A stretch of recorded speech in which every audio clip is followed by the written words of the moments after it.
So this question is about Henrik. Henrik owns a farm. And in this part, we are looking at his beller. So he has a beller that makes bell and bells, and they make it shape into rectangular solids. So I'm going some form of a rectangle. Bales out of the grass or whatever. I'm not a farmer. I wouldn't know. A bell, actually, I don't think I've seen those that make squares. I'm always seeing them that are round. So, but anyway, not squares, rectangular. Now, a bell has a volume of 0.415 meters cubed, correct to 3 decimal place.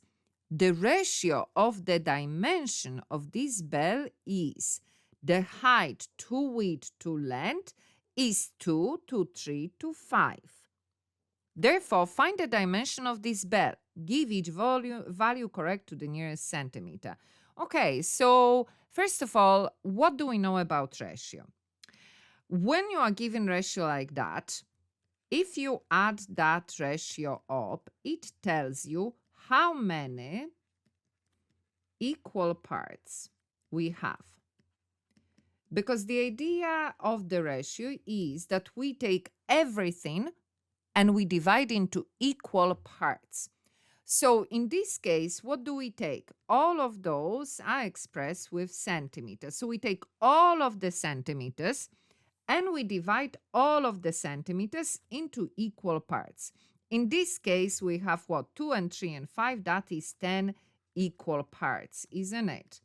Now, out of 10 equal parts, height got 2 parts, width got 3 equal parts, and length got 5 equal parts. So let's say if one part was, I don't know, to make it simple, 2 centimeters, then the height will be 4 because they got 2 of those equal parts. The width will be 6 and the length will be 10 because they got 5. 5 of 2 centimeters, therefore they have 10. Okay, so we get the idea. So how do we work that out? The other numerical information provided to us is the volume. How did they got the volume of this shape? Well, they multiplied the height by the width by the length and they got the volume. Okay, we need an equation. We know that the volume is 0.415. Now, how can we express the height, the width, and the length with those numbers? So we can say height is 2 parts, multiply by width, that is what? 3 parts, multiply by length, and length is 5 parts. That's how we can solve that. Okay, so that means that what do we have here? Now, I'm going to rewrite it to show you because sometimes, because we don't put multiplication sign between values, we can get confused. What do I multiply with what? But that's basically what it is. So what we can do, we can multiply the numbers. 2 multiplied by 3, multiply by 5, isn't it? We multiply or we don't because we can be lazy like I am sometimes.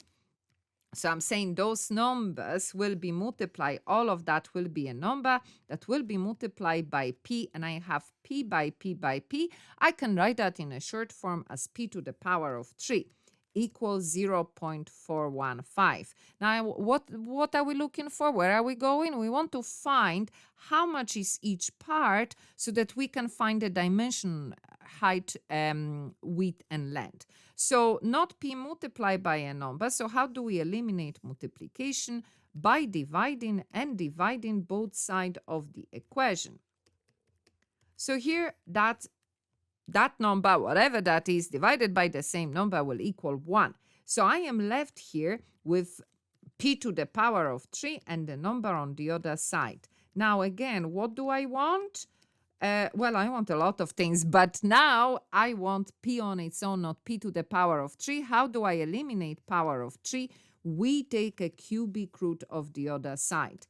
The principle is that if I have a power, doesn't matter what power, and if I want to get rid of that power, so if I have a number that's called the base that is taken to power, and then I have some number on the other side. And I want to get rid of that power because I'm looking for base. Therefore, this power will tell me the number of the root I have to use on the other side. So in this case, because we have power of 3, we use the third root. But if we have the power of, I don't know, 15, we will use the 15th root here. So that's the basic idea. And we put that in the calculator or not. We can put that in the calculator. And now, in order for me to get the height, we multiply that by 2. In order to get the width, I multiply the answer by 3. And in order to get the length, I multiply by 5. Now, if we put it in the calculator, we get 0.24. And now, so for the height, I forgot to mention that 0.24 is in what measurement? Meters. How do I know that it's in meters? Because the volume was given in meters cubed. That's the reason why it is in meters.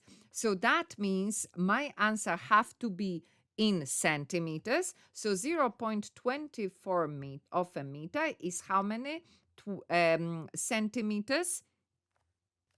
24, you're very right, because 1 meter has 100 centimeters. So 24. So my height got 2 parts of 24. Therefore, the height, so the height will be what? 48. Then my width got 3 parts of 24. So I put that in the calculator. 3 by 24, I get 72. And my width, my length got 5 of them. So 5 by 24 in the calculator, and I get 120.